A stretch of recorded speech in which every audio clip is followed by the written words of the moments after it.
Hi friends, I am Dr. Hiteshi Agarwal. So today I'll be delivering a lecture on anesthetic management of mediastinal masses. Before starting, I would like to request you all to subscribe my channel. So it would motivate me to upload more of such videos. So let's begin. So why the mediastinal masses are important? Mediastinal masses can compress the major airways. So these patients should be carefully evaluated before subjecting them to anesthesia.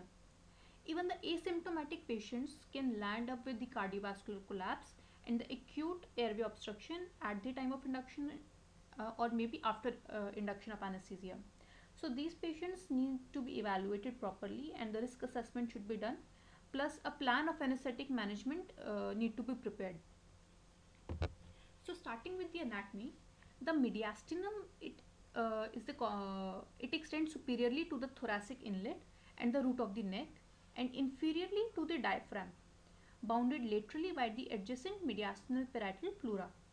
It is divided into superior and the inferior mediastinum by an imaginary plane passing from the sternal angle anteriorly to the lower border of the body of the fourth thoracic vertebra posteriorly. The inferior mediastinum is further divided into three compartments, that is anterior, middle and the posterior mediastinum. So the anterior compartment is the prevascular compartment, the middle compartment is the visceral compartment and the posterior compartment is the paravertebral compartment. We will discuss further why they are called so. So starting with the superior mediastinum, it is bounded superiorly by the thoracic inlet. Inferiorly, it is in continuation with the inferior mediastinum at the level of sternal angle. Anteriorly bounded by the manubrium of sterni. Posteriorly by the vertebral bodies of T1 to T4 thoracic vertebrae and laterally bounded by the pleura of lungs. So superior mediastinum contains thymus, esophagus, brachiocephalic trunk, left subclavian artery, superior vena cava, vagus nerve, trachea, aortic arch, left common carotid artery, internal thoracic arteries, phrenic nerve and thoracic duct. So the superior mediastinum contains the superior vena cava. So if there is a mass present over here, it may lead to the superior vena cava syndrome because it may compress the superior vena cava. Coming to anterior mediastinum, so it is a space between the pleural cavities extending from the thoracic inlet to the diaphragm. Anteriorly from the body of sternum and the transverse thoracic muscle to the posteriorly to the pericardium. And inferiorly it is bounded by the diaphragm, laterally by the mediastinal pleura. This compartment is in continuation with the superior compartment. So it is also known as anterior superior mediastinum. Now why it is called prevascular compartment? Because it contains the lymphatic vessels, lymph nodes, thymus, thoracic duct, sympathetic trunk and small mediastinal branches of internal mammillary arteries. So the masses occupying this compartment can compress these structures and frequently present with a tracheobronchial compression, dysphagia and SVC syndrome. Coming to middle mediastinum. So it is a compartment between the anterior mediastinum and the anterior border of the vertebral bodies.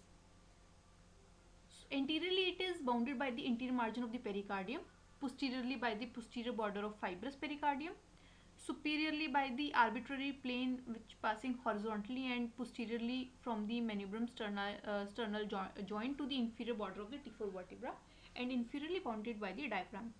Laterally this mediastinum is bounded by the mediastinal pleura overlying the lungs. So this compartment contains the pericardium, descending aorta, right and left pulmonary veins, tracheal bifurcation, phrenic nerve, pericardiophrenic vessels, heart, lower half of the superior vena cava and the azygous vein, trachea, main bronchi and the hilar lymph node.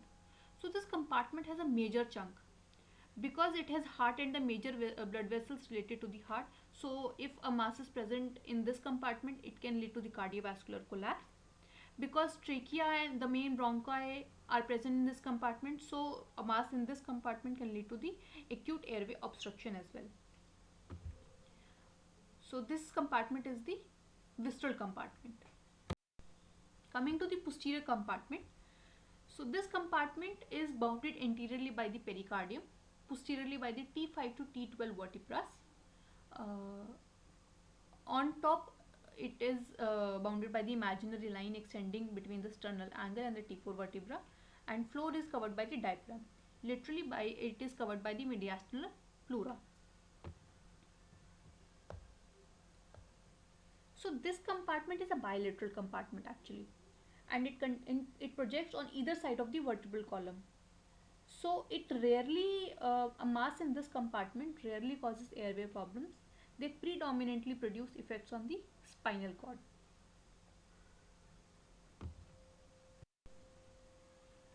So the posterior compartment contains the esophagus, vagus, planchinic nerves, thoracic duct, thoracic descending aorta, esophagus vein, and accessory hemiesophagus vein, and the perivertebral lymph nodes. Thus, the anatomical location of the mass explains some of its typical symptoms due to compression, deviation, or the invasion of the adjacent mediastinal structures. So, coming to the differential diagnosis, uh, so there are few masses which, if they are present, then it can tell us which compartment it may belong to, because the most common presence of which mass is present in which compartment. So like anterior compartment, the most common masses are related to thymus, that is thymoma, thymic cyst, thymic carcinoma. Lymphomas are present here. Germ cell tumor commonly present here. Mostly the teratomas or the dermoid cysts, seminomas. Intrathoracic thyroid tumors may be present. Substernal goiter, ectopic thyroid tissues may be present. Then parathyroid adenoma may be present. The middle compartment mostly contains the bronchogenic cyst, pericardial cyst, lymphadenopathies, and the esophageal tumors, vascular masses, and the enlargements. And the posterior compartments mostly contains the neurogenic tumors, including the neurofibroma, neuroleiomyoma, neurosarcoma, ganglioneuroma, right, neuroblastoma, pheochromocytoma, meningoceles, and the thoracic spine lesions. So coming to the mediastinal mass syndrome. So it is a clinical picture which is caused by the mediastinal mass and the structures it is compressing. It can occur at any stage of anesthesia. It may be present preoperatively also, or it may occur at any stage of anesthesia, maybe at the time of induction or post-induction, or maybe post-operatively. So it consists of the acute respiratory symptoms or hemodynamic decomposition, or maybe both. So coming to the sign and symptoms, the symptoms related to the airway compressions are the cough, chest fullness, dyspnea, hoarseness, stridor or thopnia. Related to the cardiac compressions are the syncope, tachycardia, jugular venous distension, SVC syndrome, cyanosis. And the constitutional symptoms are the fever, night sweats, and the weight loss. So these are the symptoms we have to assess preoperatively. This should be included in the history of the patient. Coming to superior vena cava syndrome. So it is due to the obstruction of the venous drainage in the upper thorax. It produces the symptoms of dyspnea, orthopnea, cyanosis, syncope, or maybe dysrhythmias. And CNS symptoms like headache, visual disturbances, altered mentation could also be present. If at all it is very severe, then dilated collateral veins may be present in the upper body, and the edema of the face, neck, arms could also be visualized. So upper cable flow is actually completely occluded, and the induction of general anesthesia will cause a cardiovascular collapse in this case. So if there is a superior vena cava syndrome present, insert catheters that drain into IVC prior to induction of anesthesia. And two large bore peripheral catheters in the lower extremities should be present, or a single large bore catheter in the femoral vein should be taken, because there are high chances that as soon as we make the patient lie down in the supine position, or we induce the patient, there is a cardiovascular collapse that can present.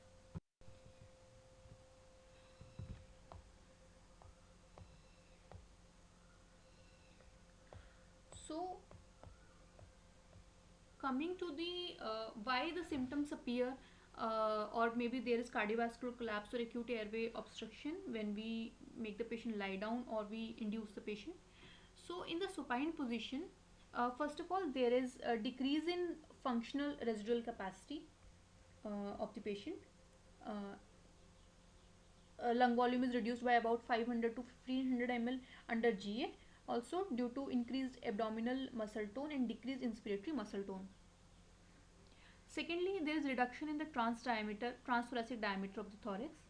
Third, there is a syphilic displacement of the diaphragm. And fourth, there could be an increase in central blood volume, which could result in increase in tumor blood volume in the size immediately. So this also further leads to the immediate cardiovascular collapse. Now, when patient is under anesthesia, there is relaxation of the bronchial smooth muscles. So this leads to the enhancement of extrinsic compressibility of the airway. Plus there is paralysis of the diaphragm and there is reduction in the transpleural gradient. At the time of controlled ventilation, the preferential ventilation of the poorly perfused anteriorly lung sections occur. So, and there is atelectasis. So this all leads to the VQ mismatch and results in increase in shunt and reduced gas exchange. So there can be an immediate hypoxemia may be present. So regarding hemodynamic decompression, so there may be a pulmonary perfusion, decrease in pulmonary perfusion because of the vascular compressions leading to hypoxemia, and it may present with acute right ventricular failure leading to cardiac arrest also. Regarding SVC, reduced venous drainage of the upper half of the body because of the superior vena cava obstruction. So it leads to decreased right ventricular filling and decreased cardiac output. Direct compression of the heart may also be present, which may lead to arrhythmias and may also lead to low cardiac output syndrome due to pericardial tamponade. So there is a grading scale of symptoms in patients with mediastinal mass syndrome. From asymptomatic to severe. Asymptomatic is patient can lie down supine without symptoms. Mild is patient can lie supine with cough or a pressure sensation. Moderate is patient can lie supine for short periods but not indefinitely. And severe is patient cannot tolerate supine position at all. So coming to the mediastinal mass syndrome. So it is a clinical picture which is caused by the mediastinal mass and the structures it is compressing. It can occur at any stage of anesthesia. It may be present preoperatively also, or it may occur at any stage of anesthesia, maybe at the time of induction or post-induction or maybe post-operatively.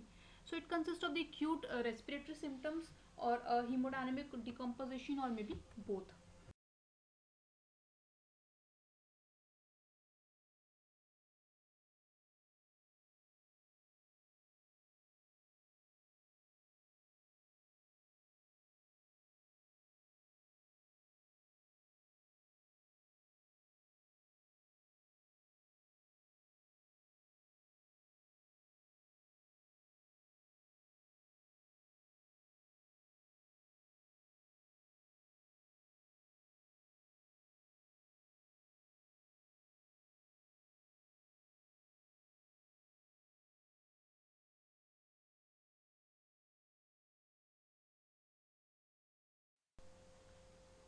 So with this now CT, what does CT scan tells us? So uh, beside telling us the site of obstruction and the relation of mass to the tracheobronchial structures, it also tells us the tracheal diameter. So the degree of tracheobronchial compression on the CT scan, it predicts the airway difficulty under GA. If there is 35% decrease in diameter of the tracheobronchial lumen, so it is associated with the respiratory symptoms. But if it is more than 50% decrease in the tracheal diameter, it may be present associated with complete airway obstruction during the induction and emergence from the GA.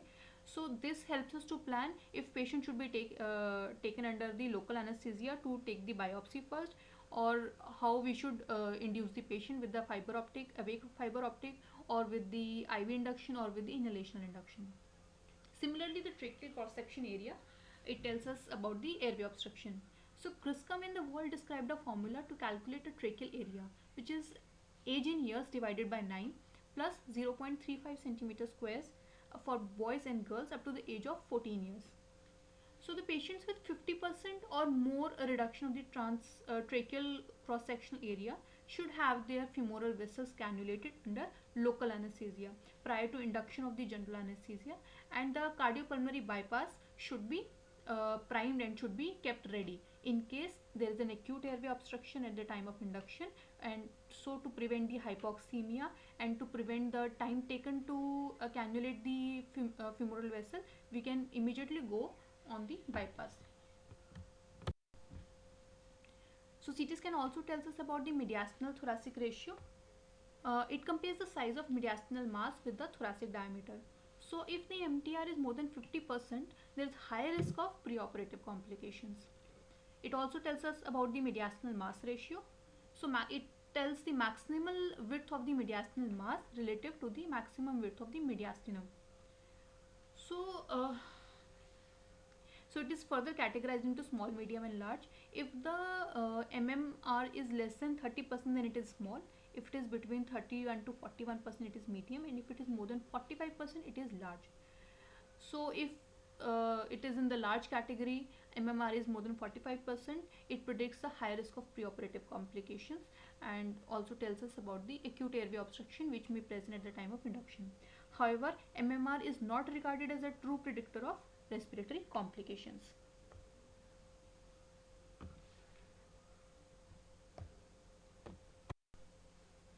So in this case we can see we have a chest x-ray and a CT scan where we can see in the figure 2 this is the large anterior mediastinal mass causing extreme compression and rightward deviation of the trachea. We can see with the thick white arrow. So this compressed mid-tracheal segment is measures 3.2 centimeters in length, which is shown by the thick arrow, and the distal trachea, which is normal caliber over a length of 4.3 centimeters, shown by the thin arrow. So this is how the chest X-ray can help us to find the airway obstruction. Similarly, the coronal section of the chest computed tomography scan. So here is the black arrow which shows the mass originates in the neck, so it is likely of the thyroid region. Plus we can see the airway obstruction, decrease in the airway diameter, tracheal diameter in between the thorax where the mass is present, and then it further this trachea opens up downwards, so leading to normalization of the caliber of the trachea. So there is a grading scale of symptoms in patients with mediastinal mass syndrome from asymptomatic to severe. Asymptomatic is patient can lie down supine without symptoms. Mild is patient can lie supine with cough or a pressure sensation. Moderate is patient can lie supine for short periods but not indefinitely. And severe is patient cannot tolerate supine position at all.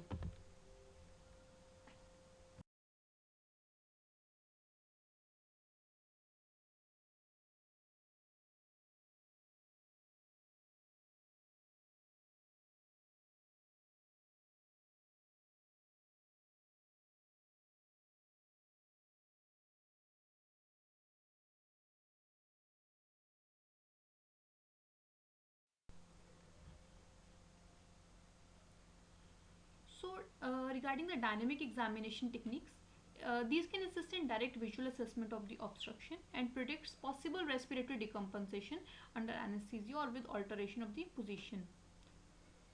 So it can be done by the awake fiber optic tracheobronchoscopy. So coming to the peak expiratory flow rate, it reflects the central airway diameter. So if it is less than 50% of the predicted PEFR in the supine position, it signifies the significant anesthetic complications or the high risk of acute airway obstruction preoperatively, and if it is asymptomatic, then it may present at the time of anesthesia induction. So PEFR is the important modality. Now Schamberger et al. Developed a Schamberger risk assessment box to select appropriate anesthetic technique in these patients. So he divided the patients into 4 groups A, B, C, D. depending upon the PEFR and the tracheal cross-sectional area. So the box A and the box D, they are the moderate risk. Box A contains the PEFR more than 50% and the tracheal cross-sectional area less than 50%. And the box D contains the PEFR less than 50% and the tracheal cross-sectional area more than 50%. So in both the cases, local anesthesia could be applied, and if GA is to be used, then spontaneous respiration should be the preferred technique, and muscle relaxation should be avoided.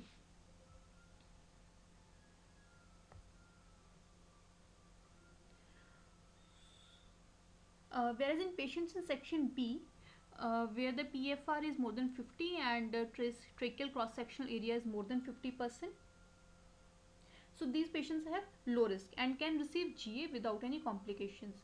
But the patients in section C, where the tracheal area and the PFR both are less than 50% of the predicted, have high risk and should receive local anesthesia only.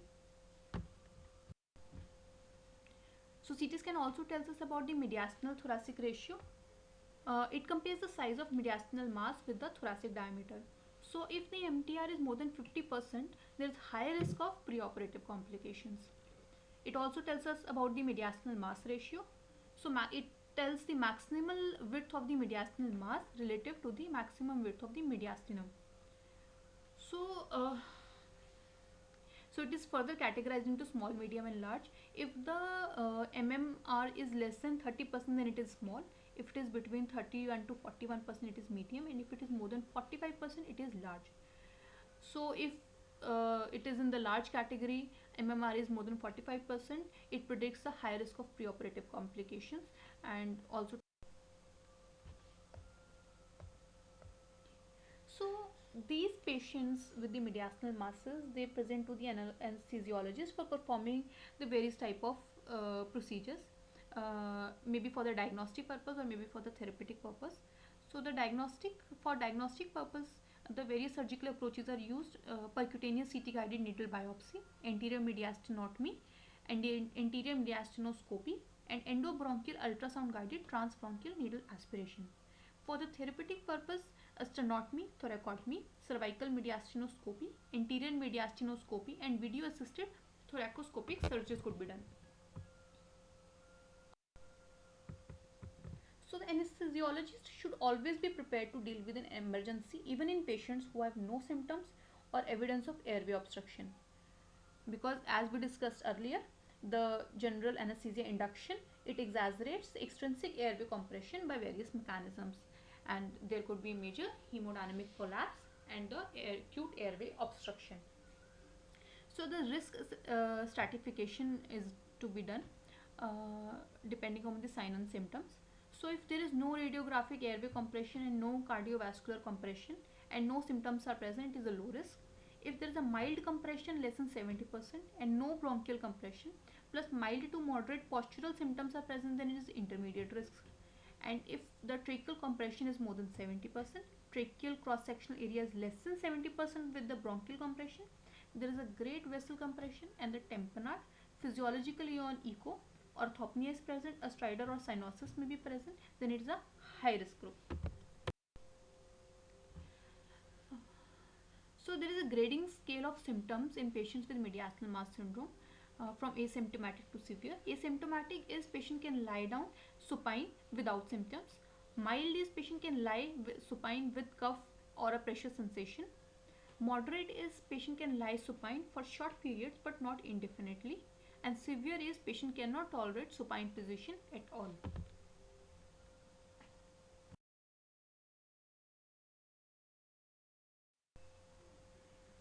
So coming to the mediastinal mass syndrome. So it is a clinical picture which is caused by the mediastinal mass and the structures it is compressing. It can occur at any stage of anesthesia. It may be present preoperatively also, or it may occur at any stage of anesthesia, maybe at the time of induction or post-induction or maybe post-operatively. So it consists of the acute respiratory symptoms or hemodynamic decomposition or maybe both.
So we have mainly three types of techniques available for the induction: awake fiber optic intubation, inhalational induction, and the routine IV induction. So every modality has its pros and cons.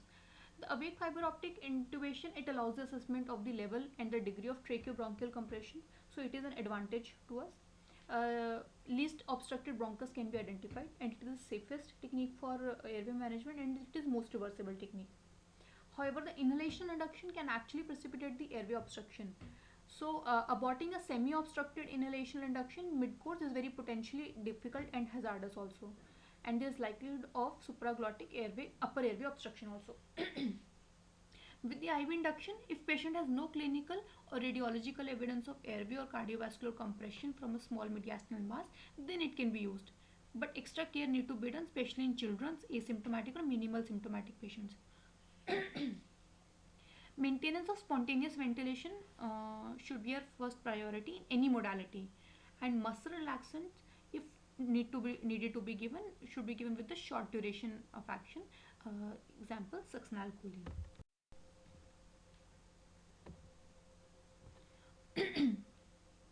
So, starting, how do we plan with the induction? So, if a patient is first of all asymptomatic patient with no evidence of airway obstruction, or patient is symptomatic on change of posture only with no evidence of airway obstruction otherwise, the inhalation induction or IV induction with ketamine can be used.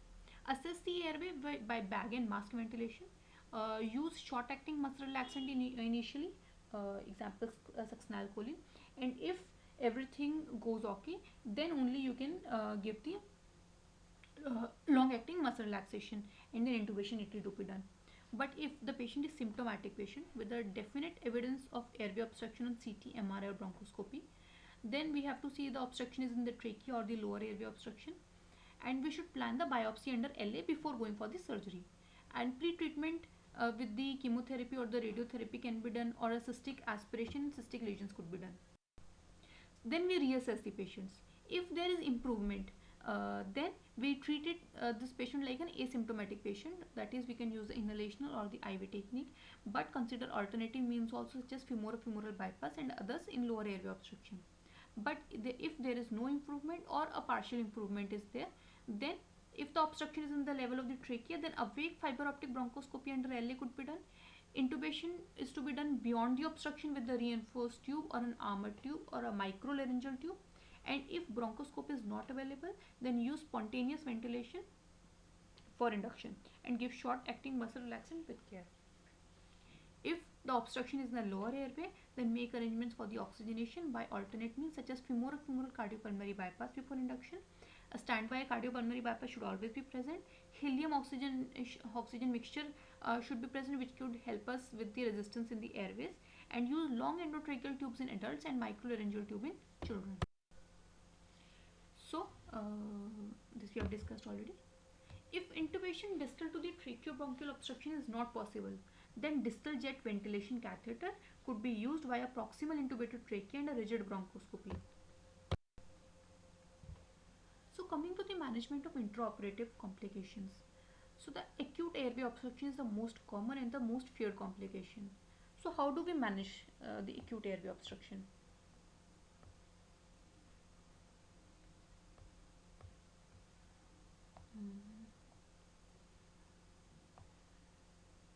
So, first response is minimize or reverse the deleterious effects of the general anesthesia, intermittent positive pressure ventilation, and change the patient's position. So, turning the patient to the lateral or maybe the semi-prone position, it can relieve the weight of the mass from the airway. So, it can help in relieving some obstruction. And if it is not helping, then we can make the patient prone also for life saving. So, it helps sometimes. Secondly, emergency thoracotomy or median sternotomy may be required for the tumor debulking. Thirdly, splinting of trachea and main bronchus may need to be done with the help of long endotracheal tube or a microlaryngeal bronchial tube, small 5 mm size and longer 31 centimeters, or it may be done with the help of armored tube, or a rigid bronchoscope could be passed through affected region up to the carina or the bronchus, or double lumen tube may need to be used to ventilate each lung independently. There's a disadvantage that we don't have the pediatric sizes available, or the inverted Y stents may need to be used. Uh, Endobronchial placement of a conventional single lumen endobronchial tube uh, could also be used, sacrificing ventilation to the other lung, uh, so, to prevent the hypoxemia. But the disadvantage is that it will lead to increase in shunt, because there is only one lung being ventilated. So fourth is the femoral cardiopulmonary bypass. So we can immediately go to the bypass if it is already standby and we have the femoral vessels already cannulated under local anesthesia. So it prevents the life-threatening hypoxia. Next is helium oxygen mixture. It can be used as it can reduce the resistance to the airflow through the compressed airway, because helium oxygen mixture is a low density mixture, but the problem is that its choice is very and the availability is limited. Sixth is direct laryngoscopy can be done. It applies the tension to the trachea and it straightens it and make it taut to relieve some airway obstruction. So coming to the emergence and recovery.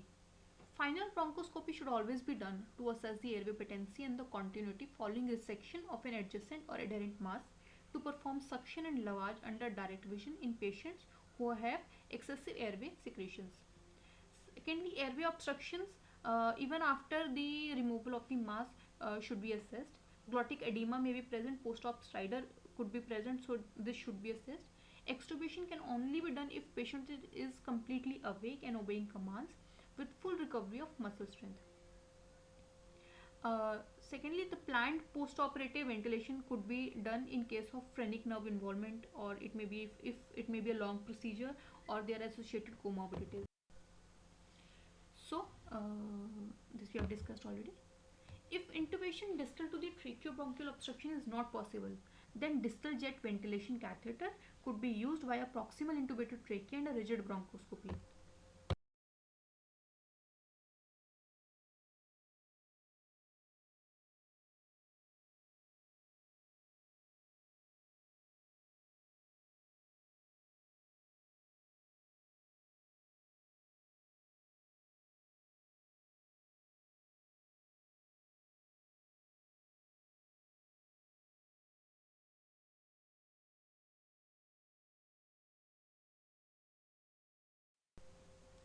So coming to special instruction for the superior vena cava involvement. So all mediastinal tumors, especially if they are large, have the potential to involve or invade the great vessels. So SVC is the most commonly vessel being involved, ranging from partial compression or invasion to the development of SVC syndrome.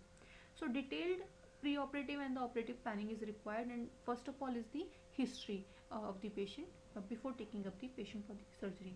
Depending upon the extent of involvement, partial resection of the SVC or even complete resection may need to be done, followed by the reconstruction with prosthetic graft or vein graft.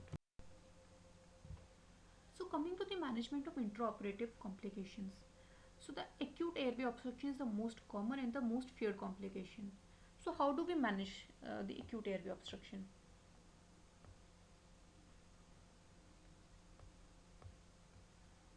Mm. So first response is minimize or reverse the deleterious effects of the general anesthesia, intermittent positive pressure ventilation, and change the patient's position. So turning the patient to the lateral or maybe the semi-prone position, it can relieve the weight of the mass from the airway. So it can help in relieving some obstruction. And if it is not helping, then we can make the patient prone also for life saving. So it helps sometimes.